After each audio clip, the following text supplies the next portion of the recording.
What is up, ladies and gentlemen? Welcome to this episode of the 10 Count. We're going to be reviewing tonight's episode of AEW Rampage.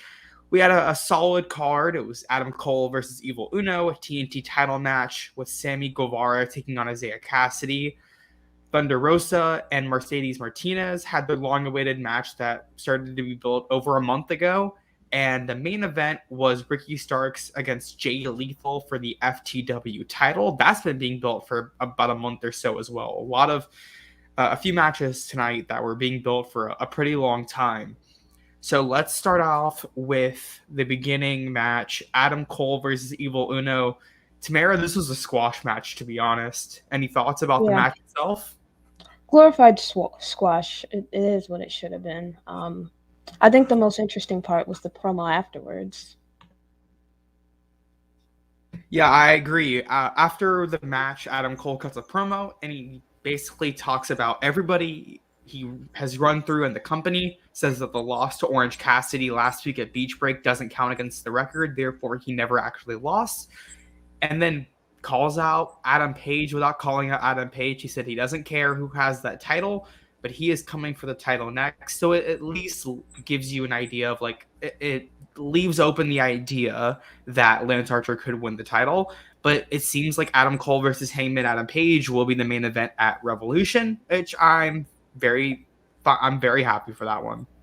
Agreed. Yeah, I'm excited. Whether it's Archer or Hangman, even though I think Hangman's probably going to beat Archer, I'm excited for Adam Cole to be in the title picture. I think that's what he means by a new and improved Adam Cole. He's not, going to be sidetracked by petty beefs. He's going to actually be the guy that he is, the guy who wins world titles. So I'm excited to see that. Yeah, I have a feeling that they were possibly trying to save Cole and Hangman, maybe for like Double or Nothing, and keep it off for a little bit longer. But Kenny Omega might not be like as far along in his rehabbing those injuries that he has. Either way, I knew we were gonna get this eventually, and I'm very happy about it. I thought that the Uno match itself did a really good job getting Adam Cole a quick victory that he really needed to assert his dominance at some point after losing to Orange Cassidy last week. So I'd next also up, like to think, sorry, just one note. I all mean, if good. Orange Cassidy just beat Cole, maybe Orange Cassidy faces Hangman before Adam Cole does. It's possible, but we only have like 2 weeks. I think we have 3 weeks of TV after next week to get Yeah, there. Maybe only two, because one's going to be that episode of Daily's Place. So they're not going to do a title match right before the pay-per-view. So not at all. I think it could be the first triple threat for that they've done for. Actually, they did a triple threat at Double or Nothing last year. I forgot they did that one, but it could certainly be a triple threat for that belt if they did Hangman, Cassidy, and Adam Cole. All three people who have uh, obviously Hangman is the champion. Cassidy, technically speaking, has that Beach Break win over Adam Cole, so he has a claim to to having this title match after last week. So it'll be interesting to see what they do to get to the whatever Revolution title match they decide to go with. Next up, it was Sammy Guevara versus Isaiah Cassidy in a TNT title match. I did not care because I knew Isaiah Cassidy wasn't winning. He doesn't really interest me in the ring at all. So I kind of just zoned out and I did some shopping for my AEW tickets for the shows I'm going to soon. So if you have thoughts on the match, go ahead and give them because I didn't watch. I mean, I disagree. I like Isaiah Cassidy. It might also be a Brooklyn bias going on, but I like Isaiah. I'm also wearing a Biggie shirt, so a lot of Brooklyn stuff going on here. But yeah, we knew that he wasn't going to win here. The match was decently fun. Not much to say. I think Andrade coming out was the real winner here. Yeah, Andrade coming out set up a lot of different things. So Andrade came out mid-match and tried to help Isaiah Cassidy win. He did not. Sammy still won the match, and then the Andrade Hardy family office basically surrounded Sammy in the ring. Darby then gave backup to Sammy Guevara. Something else they did, which kind of hinted that they're probably breaking up the inner circle next week or like really soon, is that they showed Jericho getting ready to take off his headset before Darby came to help him. So that now gives a reason for Sammy not wanting to be with Jericho, because it was Darby that helped him, not Jericho. Jericho took a sweet time getting off commentary. So that adds a little wrinkle to that story a little bit for next week. But then you have Darby, who's in that little feud with Andrade. You have Matt Hardy in there as well, who said he wants to win a title. So now you have that. Now you have also Andrade against Sammy, and you have the stare down between Sammy and Darby at the end of the segment. So it really opens up a lot of different matches. You can go with Andrade and Darby. You can go with Matt Hardy and Darby, Isaiah Cassidy and Darby, or Mark Quinn and Darby. And then you also have Sammy Darby, Sammy Andrade, Sammy Matt Hardy. There's a lot of options that they really set up in that one little segment where they have all these branches that they can go down storyline wise, which I'm really intrigued to see where they're going to go. For sure, and it does should keep Matt busy until Jeff's 90 days is up, and then I'm sure we're going to get that Hardy Boys reunion. So we'll see. That's something that's interesting too, because he was talking about, I think like last week in his promo, he was saying that he's going to have to go do it himself. I could see him having a match with Sammy like in the next 2 to 3 weeks for the title, not getting it. And that's when he's like, I now have to go. He has to go to his brother. And I think that could be a really good version, or really good way to get the AHFO to become just the AFO and Andrade take it over. So Matt goes and does his thing with Jeff when Jeff comes in. For sure. If Matt wins the title, it's going to be the tag titles with his brother. Because I think should be beginning of March should be the 90 days. Because I think he was released like early December or late November. Yep, that lines up. Correctly. It's February right now, yeah. Yeah, so that'll be interesting. Next up, we had Thunder Rosa taking on Mercedes Martinez in that grudge match. I thought this served its purpose really well here. It ended with a DQ, which is very rare in AEW. You had the Mercedes Martinez like just wham Thunder Rosa in the head with that lead pipe. And then afterwards, it's revealed that Britt Baker was the one who actually paid Martinez to come in and take out Rosa at Daly's place last month in the TBS tournament. And it looks like that's probably where they're going, is going to be maybe Rosa and Britt either at the pay-per-view, or they're going to save it for Double or Nothing. I could see them trying to save that for Double or Nothing, though, and keep this going for a few more months. Yeah, I thought it was an interesting finish, just because, like you said, they don't do DQ finishes a lot, and they, I think in storyline it makes sense because Mercedes, her goal here wasn't to win a match; her goal was to take out Thunder Rosa. And so logically to me, I'm like, if somebody pays me to take somebody out, I'm not going in there like, I need to do a headlock takeover. It's like, no, I'm going to put a lead pipe under the ring and I'm going to take it out and I'm going to hit.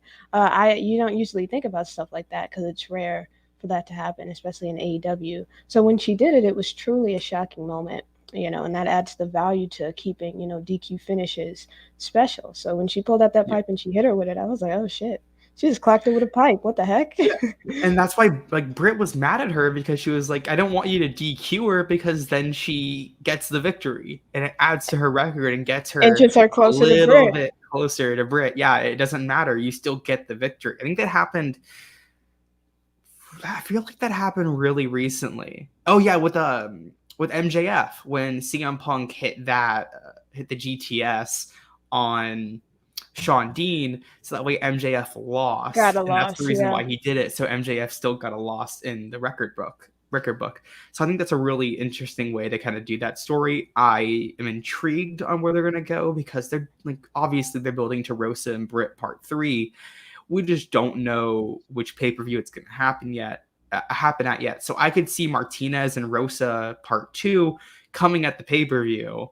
And then that also creates a bit of a rift between Britt and Martinez. Maybe we see her kind of, have animosity towards Britt. Maybe like down the line when Rosa and Britt have their match, we see Martinez get involved. Even though I wouldn't really like that. I'd like Rosa to be her clean, but that's just me. Well, I also think it built a little bit more in that rift between Jamie Hayter and Britt, because Britt said, you all couldn't do anything for me. Reba, and Jamie Hayter, she's basically saying like, y'all suck. I had to go get somebody else to do the job for you guys, because y'all can't take her out.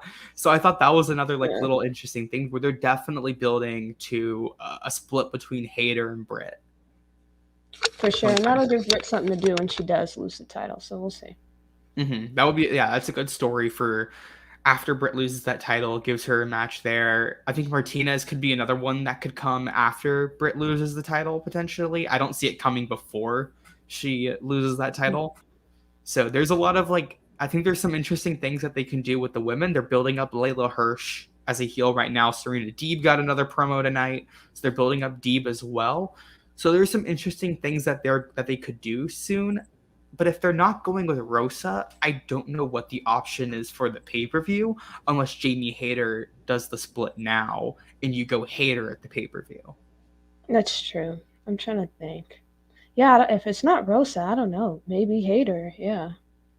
Yeah, I'm not sure who else is really there. Like Well, I Statlander's think. Yeah, I was about to say Statlander maybe. now Statlander is with Layla. And then the other faces, Red Velvet's tied up in that feud, and you've already done that match. You're not going to do Ruby Soho. She just lost to Nyla Rose. You're not going to do Nyla Rose again because Nyla's a heel, Britt's a heel. It would have to be a face. And unless you're bringing in somebody from the outside, like if you're bringing in an Athena. Athena's a free agent. Maybe Tay Conti. Well, you just did Tay Conti at the last pay-per-view. Oh, they did. Shit. Oh, so you can't do Ty, you can't do Anna Jay. You just did Anna Jay really fairly recently. I was conflating those two. Yeah, they just did Anna too.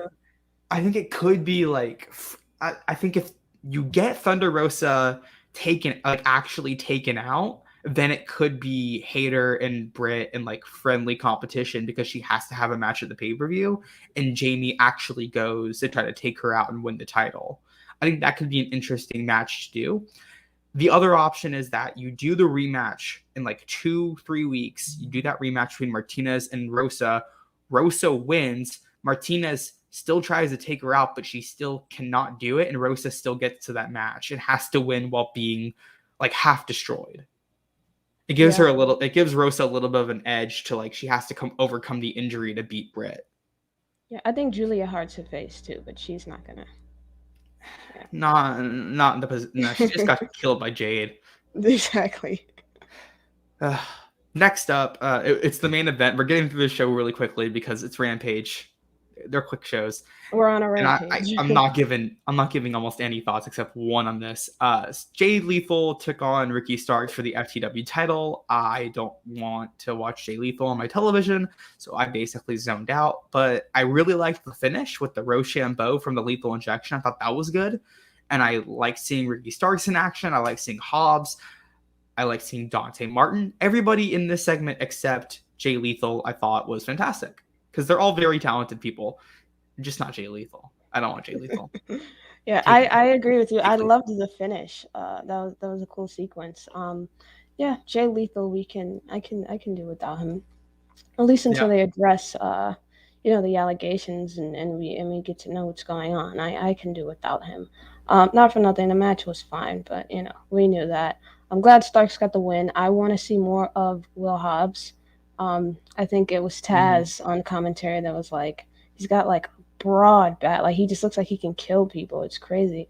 So I'd like to see the feud between him and Starks when that rift happens. That's gonna be interesting. Yeah. Well, that was Rampage. Not a lot happened that was substantial. Everything that happened was it's an hour show, right? There's not a lot that's gonna happen, and when it does, it's very match heavy. It's not story heavy. And while they moved forward a lot of stories, it was very I felt very straightforward tonight. The most substantial thing was probably the Cole promo. That's about it. Mm-hmm. Yeah, that's really it. Yeah. I'm going to end this show by giving words of wisdom to anybody listening or watching. Don't be Nia Jax where you out yourself as committing a felony or assisting in committing a felony on Twitter. That's all I'm going to say. Don't be that dumb. I'm actually out of the loop on this one. You didn't see this? Nia Jax today admitted to either using fake COVID vaccine cards or knowing people who use fake COVID vaccine cards. Yeah, she's an anti-vaxxer. I did see that. I didn't know she was using fake COVID cards. No one knows if she actually did it or if because she says that she knows people who do it, which would then make her assisting in a felony, which in itself is a crime. It makes her an accomplice, yeah. And I'm pretty sure. Oh, I know people who do it. How do you know? Because you guys were both doing it, trying to get into Chipotle so you can sit down and eat while not being vaccinated. It's crazy. Just don't be that stupid. That's my words of wisdom for tonight. Tamara, anything else you want to say? Um, Hi, mom. All right. Well, that was it for this episode of the 10 count, short and sweet to the point. Thank you guys for joining us. We'll see you all next time.